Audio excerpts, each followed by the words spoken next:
Elrond était le puissant seigneur de Foncombe, l'un des derniers fiefs elfiques de la Terre du Milieu. Elrond est né à la fin du Premier Âge, en l'an 532, dans le fief des Havres de Sirion, dans la région de Beleriand, au nord-ouest de la Terre du Milieu.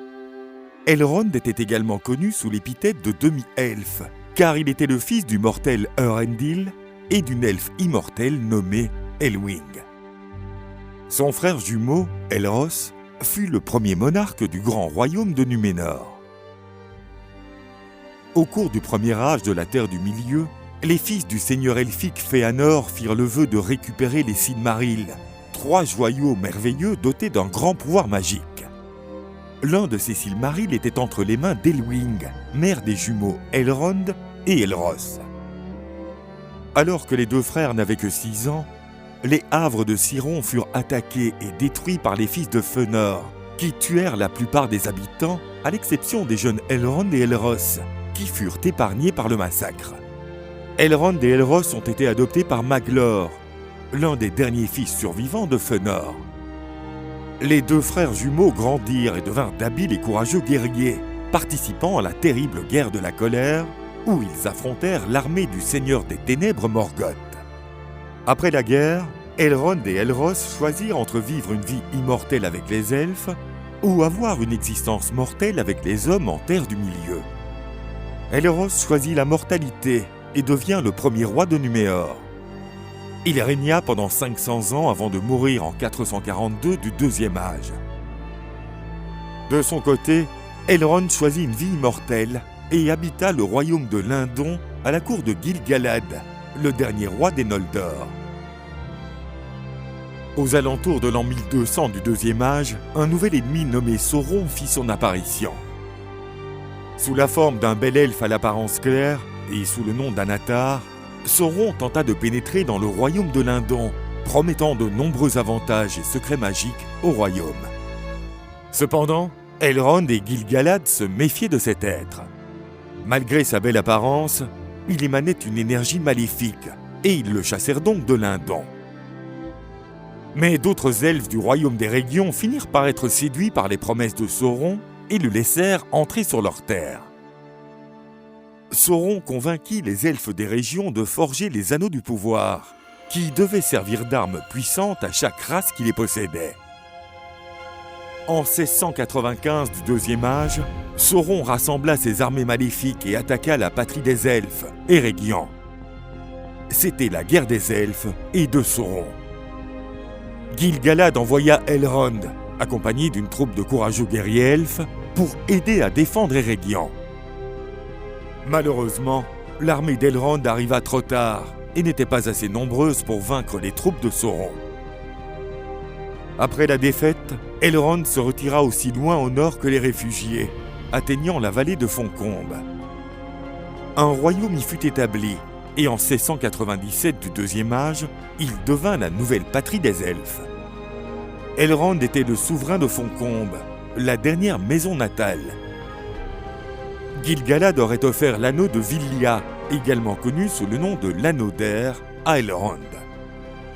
Vers la fin du Deuxième Âge, Elrond chevauche aux côtés de Gil-galad dans la dernière alliance des elfes et des hommes, qui quitte Foncombe pour le Mordor. L'alliance, qui comprenait également des elfes de Lothlórien, des hommes d'Arnor et de Gondor, et des nains, vainquit l'armée de Sauron à la bataille de Dagobah. Lors de cette bataille, Sauron fut vaincu. Elrond assista au dernier moment du conflit et vit la mort de Gil-galad et du roi humain Elendil. Lorsqu'Isildur, le fils d'Elendil, coupa l'anneau unique de la main de Sauron à la fin de la bataille, Elrond lui conseilla de jeter l'anneau dans les flammes du mont du destin pour le détruire une fois pour toutes. Mais l'attrait maléfique de l'anneau poussa Isildur à refuser et à garder l'anneau. Elrond retourna à Foncombe où il régna avec sagesse. Le visage d'Elrond était sans âge. Il n'était ni vieux ni jeune, bien que le souvenir de nombreuses choses heureuses et tristes soit inscrit sur lui. Ses cheveux étaient sombres comme les ombres du crépuscule, et ils étaient surmontés d'un anneau d'argent. Ses yeux étaient gris comme la nuit claire, et il y avait en eux une lumière comme celle des étoiles.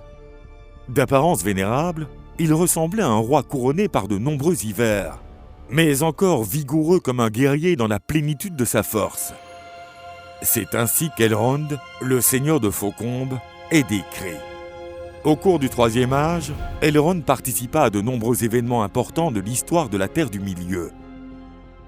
Il abrita les héritiers d'Isildur tant que la lignée dura.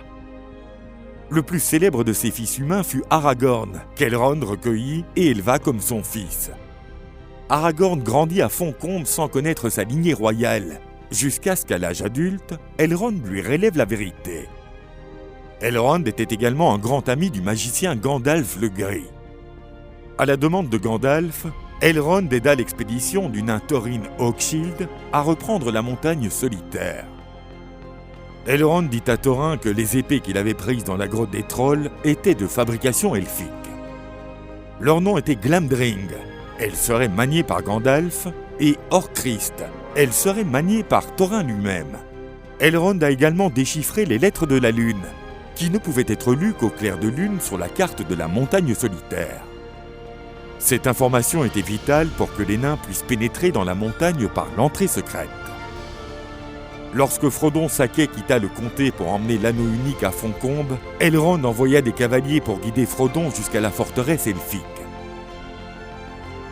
Elrond a également aidé à soigner la blessure de Frodon à l'épaule, victime d'un couteau Morgul brandi par l'un des Nazgûl, des êtres spectraux au service de Sauron. Elrond a ralenti le poison de la lame et l'a empêché de se propager à d'autres parties du corps de Frodon. Elrond a guéri Frodon en grande partie, mais la blessure n'a jamais complètement cicatrisé. Lors d'une réunion connue sous le nom de Conseil d'Elrond, avec le magicien Gandalf, l'elfe Legolas, le nain Gimli, le hobbit Frodon et les humains Boromir et Aragorn, il fut décidé que l'anneau unique devait être détruit là où il avait été forgé, sur le mont Doom, en Mordor. Elrond accepta que Frodon Sakay porte l'anneau pendant le voyage, aidé de 8 autres compagnons, formant ainsi la communauté de l'anneau. Elrond resta à Faucombe jusqu'à la destruction de l'anneau et la mort de Sauron lors de la guerre de l'anneau. Il se rendit ensuite à Minas Tirith pour le mariage de sa fille Arwen avec Aragorn, désormais roi d'Arnor et de Gondor. Au départ, Elrond désapprouva la relation d'Aragorn et d'Arwen, car une telle union signifiait qu'Arwen devait renoncer à son immortalité et vivre jusqu'à sa mort en Terre du Milieu. Mais Elrond finit par respecter la décision de sa fille et bénit son mariage avec Aragorn. 3 ans plus tard, à l'âge approximatif de 6520 ans, Elrond quitta la Terre du Milieu pour traverser la mer, en compagnie de Gandalf, Galadriel, Frodon et Bilbo. Ils se dirigèrent vers les terres immortelles de Valinor, où ils rencontreront de nombreux parents d'Elrond. Le départ d'Elrond marqua la fin des jours des elfes en Terre du Milieu et le début de la domination des hommes.